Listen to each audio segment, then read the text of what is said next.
நண்பர்களுக்கு வணக்கம். நான் உங்கள் அன்பு. இன்னையோட நம்ம மக்காச்சோளம் போட்டு 128 நாள் ஆகுதுங்க. 128 நாள் ஆகுதுன்னா இவ்வளோ நாள் விட தேவையில்லை. நமக்கு அதிகப்படியான மழை இருந்ததுனால பச்சை கொஞ்சம் இருக்க தான் இருந்துச்சு. இப்போ பார்த்தீங்கன்னா உங்களுக்கு நல்லா தெரியும், மக்காச்சோளம் எல்லாமே நல்லாமே காஞ்சிருச்சு. அது மட்டும் இல்லாமல் நாளைக்கு அறுவடை பண்ணிடலாம்.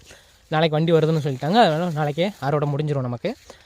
என்ன ஒரு பிரச்சனைனா, அறுவடை நடக்கும்போது சுற்றி இந்த காட்டுப்பன்றி வரக்கூடாதுன்னு சொல்லி சுற்றி கம்பி கட்டியிருந்தேன்ல, கம்பி வேலியெல்லாம் இன்றைக்கி சுருட்டி ஆகணும். அந்த வேலை தான் இன்றைக்கி முழுக்க ஓடணும்னு நினைக்கிறேன். ஏன்னா நிறைய கொடி எதுவுமே படர்ந்துருக்குது. அது மட்டும் இல்லாமல் ஊடாக்கில் கொஞ்சம் சாஞ்சிருந்துச்சுல, நடுப்பகுதிகளில் வந்து இந்த மக்காச்சோளங்கள் வந்து அநேகம் சாஞ்சிருந்துச்சு. தெரியும்னா நான் உள்ளே பார்த்தீங்கன்னா உங்களுக்கு கேப் தெரியுதா, இந்த மாதிரிக்கு உள்ளே அங்கே இங்கே சாஞ்சிருந்துச்சுல, இதை விட மோசமாக சாஞ்சிருந்துச்சு. அந்த பகுதிகளில் இருக்க கருதுகளை முதல்ல ஒடிச்சு போட்டால் தான் நமக்கு மணிக்கணக்கு கொஞ்சம் கம்மியாகும். ஏன்னா அந்த இடத்துல வந்து அதிகமாக முன்ன விட்டு மணிக்கணக்கு அதிகமாக ஓட்டிடுவாங்க. தேவையில்லாமல் செலவு அதிகமாகும்.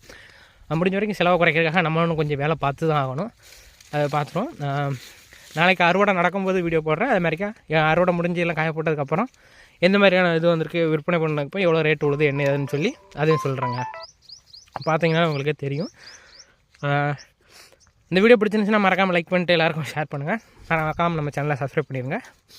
இதுபோல் தொடர்ந்து உங்களுக்கு வீடியோ கொடுத்துட்டே இருப்பேன். அது மட்டும் இல்லாமல் இன்றைக்கி இல்லை நாளைக்கு இந்த லோக்கலில் சந்தை இருக்குன்னு சொன்னீங்களா, சந்தைக்கு போய்ட்டு அந்த வீடியோ எடுத்து வச்சுட்டு அதை எடிட் பண்ணி இன்றைக்கி இல்லை நாளைக்கு அப்லோட் பண்ணிடுறேன்.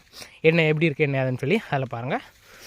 வேறு எதுவும் விவசாயம் சம்பந்தமான தகவல்கள் கேள்விகள் இருந்துச்சுன்னா மறக்காமல் கீழே கமெண்ட் பண்ணுங்கள். நன்றி, வணக்கம்.